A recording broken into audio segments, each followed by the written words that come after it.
जो पुराना हिस्ट्री तो आप बताए सो है, 1919 का हिस्सा क्या हुआ था सर? आप लोगों का सामने हुआ है?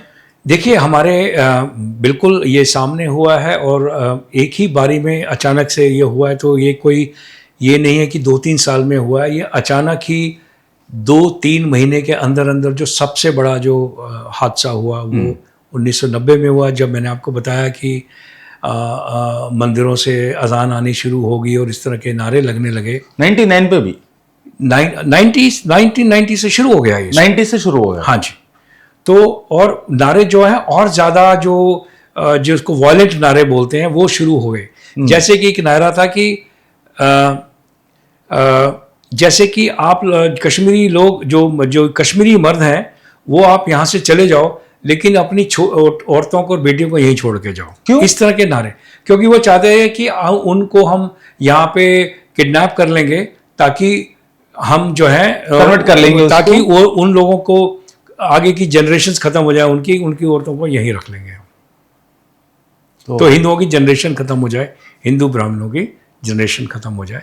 और इस तरह के बहुत ही और कितने ही रेप केस हुए हैं। गिरजा तिक्कू का जैसे जो कश्मीर फाइल्स में भी बताया है, वो बेचारी हमारी बहन गिरजा तिक्कू के साथ यह हुआ। स्कूल की टीचर थी और इतना बुरा उनके साथ हुआ कि कहने के लायक नहीं है, कि उनको जिंदा 2 हिस्सों में आरे पे जो लकड़ी काटने का जो आरा होता है उसके ऊपर में 2 टुकड़े जिंदा में उसके 2 हिस्से कर दिए बीच में से बिल्कुल।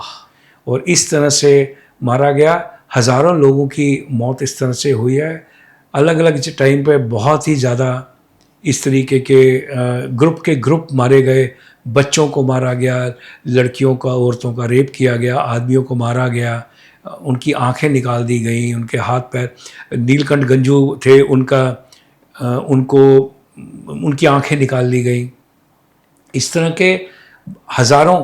देखिए ये जो खबर है ये लोगों तक इसलिए नहीं पहुंची, उस वक्त सोशल मीडिया नहीं था और ये सब चीज़ें गांव में हो रही थी।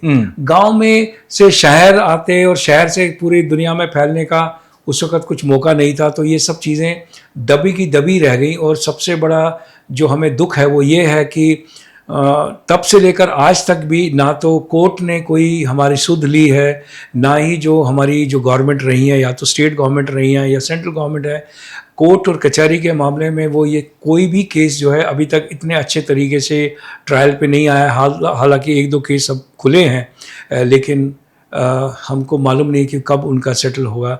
अपने जिनके रिकॉर्ड में लिखे बोले गए हैं शब्द, जिनके वीडियोस हैं कि हमने मारा है कश्मीरी ब्राह्मणों को, वो भी आज भी खुले घूम रहे हैं।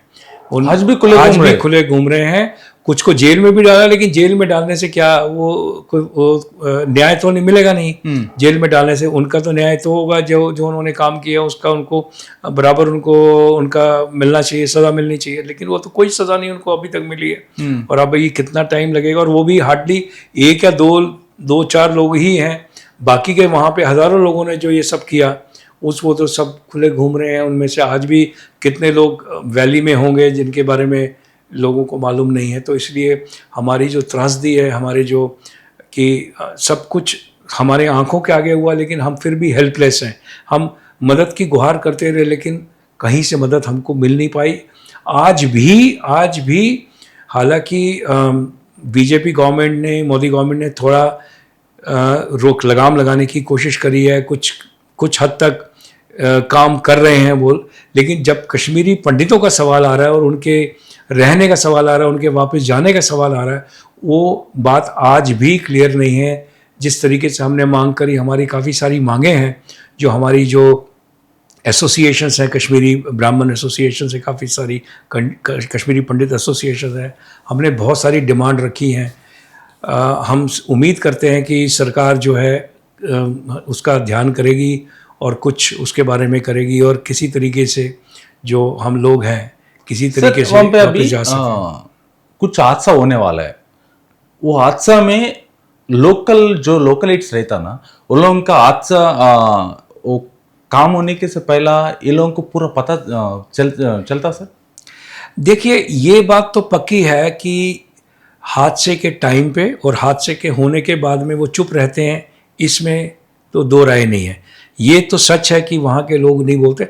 ये भी हो सकता है कि वो डर के मारे ना बोलते हों, ये भी हो सकता है कि वो उनके जानकार लोग हों, वो नहीं बोल रहे हैं।